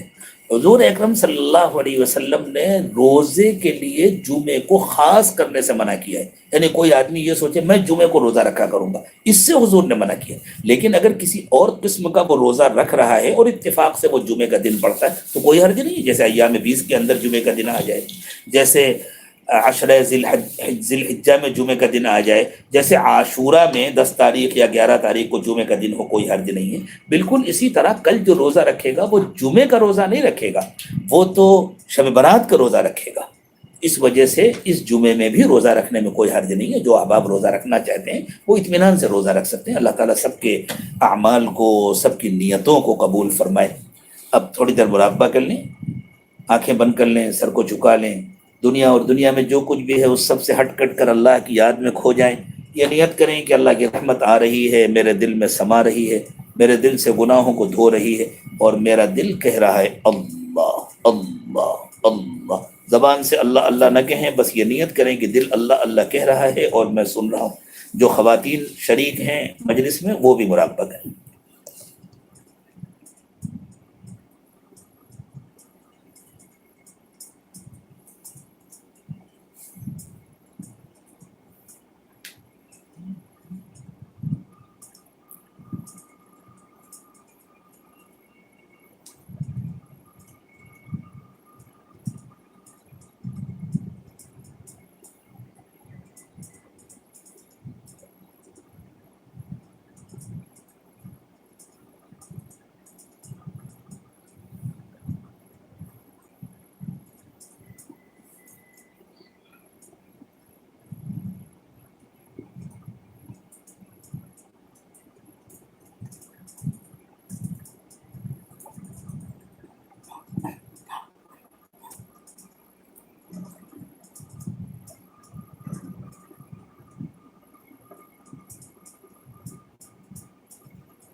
لا الہ الا اللہ محمد رسول اللہ۔ دعا فرما لیں۔ سبحان ربی العلی الاعلی الوہاب، اللہم صلی علی سیدنا محمد وعلی آل سیدنا محمد وبارک وسلم۔ ربنا ظلمنا انفسنا وان لم تغفر لنا وترحمنا لنکونن من الخاسرین۔ پروردگار عالم، ہم آپ کے عاجز اور کمزور بندے اور بندیاں ہیں، اللہ آپ کی رحمت کے محتاج ہیں۔ اللہ اقراری مجرم ہیں، سر سے پیر تک گناہوں میں ڈوبے ہوئے ہیں۔ اللہ اس وقت دنیا کی جو بھی حالات ہیں وہ ہماری بدعمالیوں کا نتیجہ ہے۔ اللہ معاف فرمائے، اللہ معاف فرمائے، اللہ معاف فرما دیجئے، اللہ اپنے عذاب سے بچا دیجئے، اللہ اپنے عذاب سے بچا دیجئے، اللہ معاف فرما دیجئے، اللہ معاف فرما دیجئے، پیارے اللہ معاف فرما دیجئے۔ اللہ آج کی رات لیلۃ النصف من شعبان اور لیلۃ الجمعہ بھی ہے، اللہ آپ جمعے کی شب میں بھی دعائیں قبول فرماتے ہیں، نصف شعبان کی شب میں بھی دعائیں قبول فرماتے ہیں۔ اے اللہ آپ مہربانی فرما دیجیے، یا اللہ مہربانی فرما دیجیے، یا اللہ مہربانی فرما دیجیے۔ اللہ اٹھے ہوئے ہاتھوں کی لاج رکھ لیجیے، اللہ ہر قسم کی بیماریوں سے پریشانیوں سے حفاظت فرمائیے، اللہ بری زندگی سے بری موت سے برے انجام سے حفاظت فرمائیے، اللہ بری زندگی سے بری موت سے برے انجام سے حفاظت فرمائیے، اللہ اچھی زندگی اچھی موت اچھا انجام نصیب فرمائیے، اللہ دنیا اور آخرت کی ذلت سے حفاظت فرمائیے، اللہ دنیا اور آخرت کی ذلت سے حفاظت فرمائیے۔ اللہ نگاہیں بہت گندی ہو گئی ہیں، اللہ نگاہوں کو پاک کر دیجیے، اللہ نگاہوں کو پاک کر دیجیے، دلوں کو صاف کر دیجیے، پیارے اللہ سینوں کو اپنی محبت سے لبریز فرمائیے، اللہ ہماری ہڈی ہڈی بوٹی بوٹی میں اپنی محبت پیدا فرمائیے، اللہ دلوں کی غفلت دور فرما دیجیے، اللہ دلوں میں ہر وقت اپنی یاد نصیب فرمائیے، اللہ ہر وقت اپنا ذکر نصیب فرمائیے، اپنا دھیان نصیب فرمائیے، اللہ ہمارے انگ انگ سے روے روے سے اپنا ذکر جاری فرمائیے، اللہ ہمارے انگ انگ سے روے روے سے اپنا ذکر جاری فرمائیے، اللہ آج کی رات آپ کی رحمتوں کی رات ہے، برکتوں کی رات ہے، اللہ ہمارے لیے خیر کے فیصلے فرما دیجیے، اللہ خیر کے فیصلے فرما دیجیے، اللہ پوری امت کے لیے پوری انسانیت کے لیے خیر کے فیصلے فرما دیجیے، اللہ پوری انسانیت کو اپنی معرفت نصیب فرما دیجیے، اپنی محبت نصیب فرما دیجیے، اپنے در پر جھکنے کی توفیق عطا فرمائیے، اللہ پوری انسانیت کے لیے خیر کے فیصلے فرما دیجیے، اللہ ہماری عمر میں ہماری صحت میں برکت کے فیصلے فرما دیجیے، اللہ ہماری روزی میں برکت کے فیصلے فرما دیجیے، اللہ اگر ہماری بد نصیبیوں کی وجہ سے، اللہ ہماری بدعمالیوں کی وجہ سے، اللہ اگر ہمارا نام بد نصیبوں کی فہرست میں لکھ دیا گیا ہو، اللہ اگر ہمارا نام بد نصیبوں کی فہرست میں لکھ دیا گیا ہو تو اللہ آپ کو کوئی روکنے والا نہیں، اللہ آپ اپنی قدرت سے ہمارا نام اس فہرست سے نکال دیجئے، اللہ آپ نے تو خود ارشاد فرمایا یمحو اللہ ما یشاء ویثبت، یمحو اللہ ما یشاء ویثبت، اللہ جو چاہتے ہیں مٹا دیتے ہیں، جس چیز کو چاہتے ہیں ریموو کر دیتے ہیں، جس چیز کو چاہتے ہیں ختم کر دیتے ہیں، اور جو چاہتے ہیں باقی رکھتے ہیں، اللہ اگر ہمارا نام خوش نصیبوں کی فہرست میں آ گیا ہے تو ہمیشہ اسے باقی رکھیے اللہ، اس سے کبھی نکلنے نہ پائے، اور اللہ اگر ہمارا نام بد نصیبوں کی لسٹ میں آ گیا ہے تو اللہ نکال دیجئے، اللہ اس فہرست سے ہمارا نام نکال دیجئے، اللہ اس لسٹ سے ہمارا نام نکال دیجئے، اللہ اگر ہماری بدعمالیوں کی وجہ سے ہمارے لیے رزق کی تنگی کا آپ نے فیصلہ کر دیا ہو تو اللہ اپنے فیصلے کو بدل دیجئے،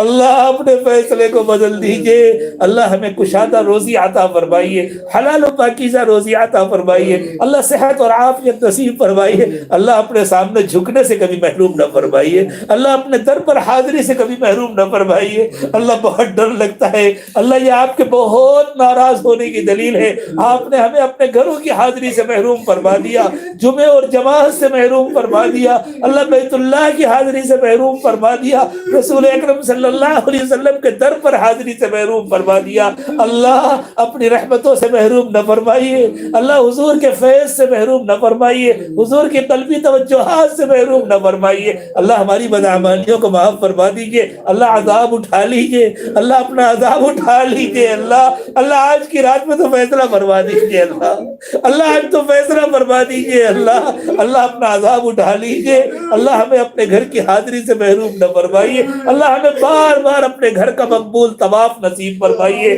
صفا اور مروہ کے درمیان کی مقبول سعی نصیب فرمائیے، اللہ اپنے گھر کی بار بار حاضری نصیب فرمائیے، اپنے نبی صلی اللہ علیہ وسلم کے در اقدس کی مسجد نبوی کی ہمیں بار بار حاضری نصیب فرمائیے، اے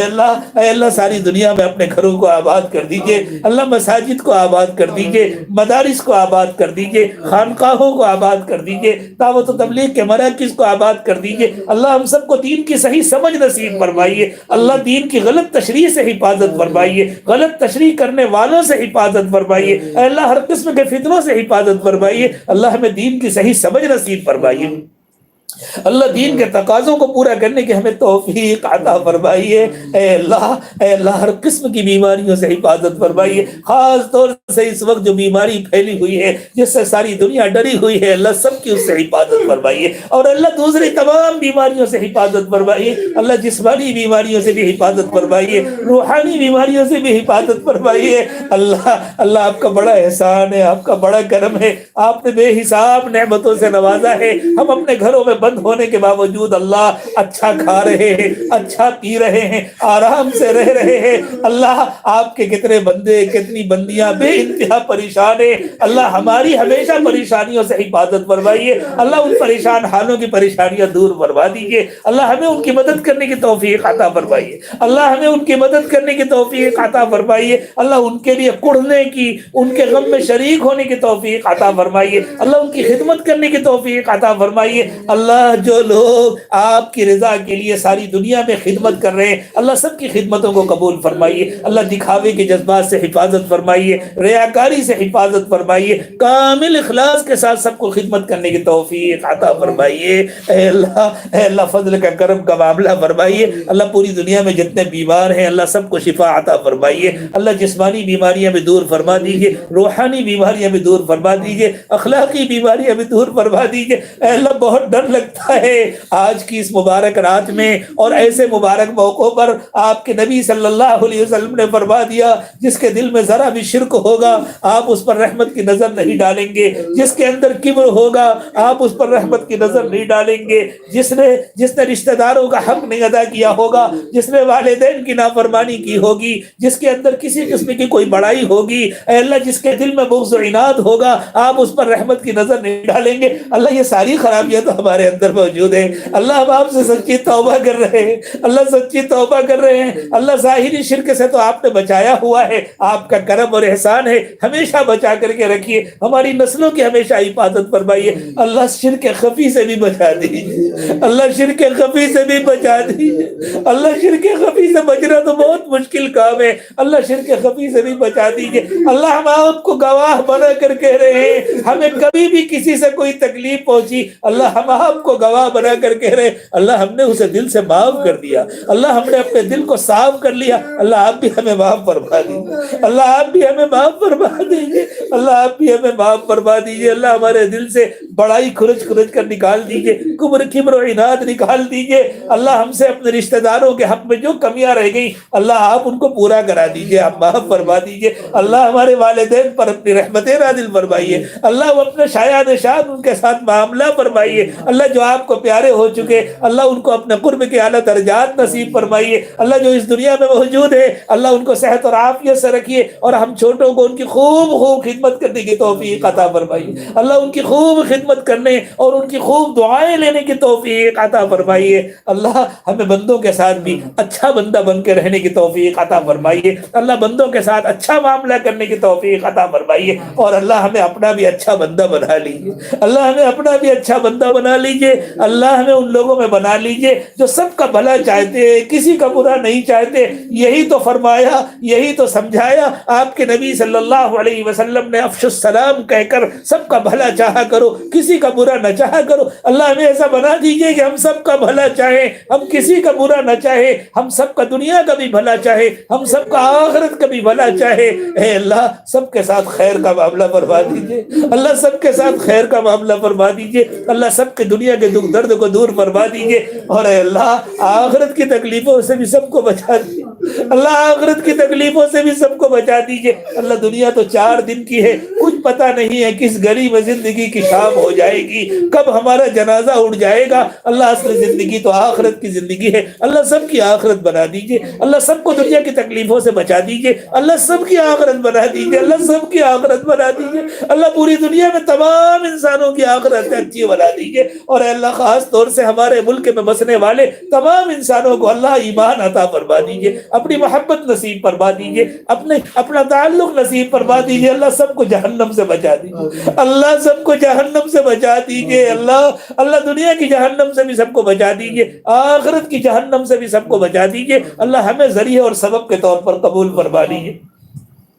اللہ ہماری عمر میں، ہماری صحت میں، ہمارے علم میں، ہمارے عمل میں اللہ برکت عطا فرمائیے، اللہ جو بے روزگار ہیں ان کو حلال و پاکیزہ روزگار عطا فرمائیے، جو بے اولاد ہیں ان کو نیک و صالح اولاد عطا فرمائیے، جو اولاد والے ہیں ان کی اولادوں کو نیک و کار بنائیے، اطاعت گزار و فرما بردار بنائیے، اللہ جن گھروں میں اختلافات ہیں، جھگڑے ہیں، اللہ ان اختلافات کو الفتوں سے بدل دیجیے، اللہ جھگڑوں کو محبتوں سے بدل دیجیے، اللہ ایک دوسرے کا حق ادا کرنے کی توفیق عطا فرمائیے، ایک دوسرے کی حیثیت کو پہچاننے کی توفیق توفیق عطا فرمائیے، اللہ سب کو پیار و محبت کی زندگی عطا فرمائیے، اللہ سب کو پیار و محبت کی زندگی عطا فرمائیے، اللہ عافیت کی اور خوشحالی کی زندگی عطا فرمائیے، اللہ ذکر اور عبادت کے ساتھ زندگی نصیب فرمائیے، اور اے اللہ ہم سب کو عمر طویل تک پہنچائیے، اور اللہ جب آپ کا مقرر کیا ہوا موت کا وقت آئے تو اللہ کامل ایمان کی موت نصیب فرمائیے، اللہ حادثے کی موت سے حفاظت فرمائیے، اللہ رگڑ رگڑ کر مرنے سے حفاظت فرمائیے، اللہ بری موت سے حفاظت فرمائیے، اللہ عافیت کی موت نصیب فرمائیے، اور کامل ایمان کی موت نصیب فرمائیے، اللہ کامل ایمان کی موت نصیب فرمائیے،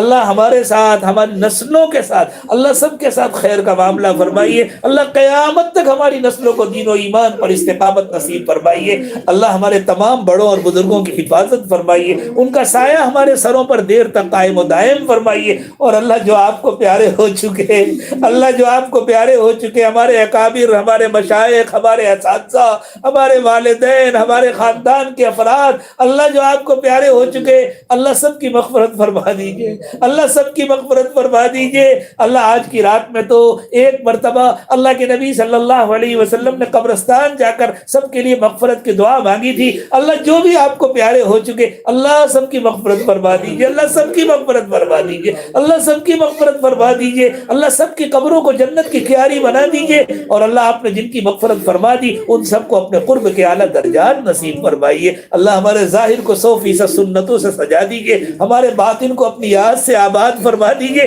اللہ اٹھے ہوئے ہاتھوں کی لاج رکھ لیجئے، اللہ اٹھے ہوئے ہاتھوں کی لاج رکھ لیجئے، اللہ ہمیں اپنا بنا لیجئے، اللہ اب اس سے زیادہ آزمائش میں نہ ڈالیے، اللہ اس سے زیادہ آزمائش میں نہ ڈالیے، اللہ اس سے زیادہ آزمائش میں نہ ڈالیے، اللہ جو لوگ ہمارے خلاف سازشیں کر رہے ہیں، اللہ اس موقع پر بھی جو مسلمانوں کا نام لے کر بدنام کرنے کی کوشش کر رہے ہیں، اللہ ان کی سازشوں کو ان پر پلٹ دیجئے، اللہ ان کی سازشوں کو ان پر پلٹ دیجئے، اللہ ساری دنیا میں ایمان والوں کی حفاظت فرمائیے، اللہ سب کی حفاظت فرمائیے، اللہ جو بیچارے، اللہ جو غریب اپنے گھروں کے لیے نکل پڑے، پیدل چل رہے ہیں، پریشان ہیں، اللہ سب کی مدد فرمائیے، اللہ سب کی مدد فرمائیے، اللہ کسانوں کی مدد فرمائیے، غریبوں کی مدد فرمائیے، مزدوروں کی مدد فرمائیے، اللہ جو بیمار ہیں ان کی مدد فرمائیے، اللہ سب کی مدد فرمائیے، سب کے ساتھ خیر کے فیصلے فرما دیجئے، اور اللہ جو ظالم اپنے ظلم کو چھوڑنے کو تیار نہیں ہے، جو ظالم ظلم سے توبہ کرنے کو تیار نہیں ہے، اللہ آپ ایک ایک کو جانتے ہیں، ان کے نام کے ساتھ ان کے پتے کے ساتھ جانتے ہیں،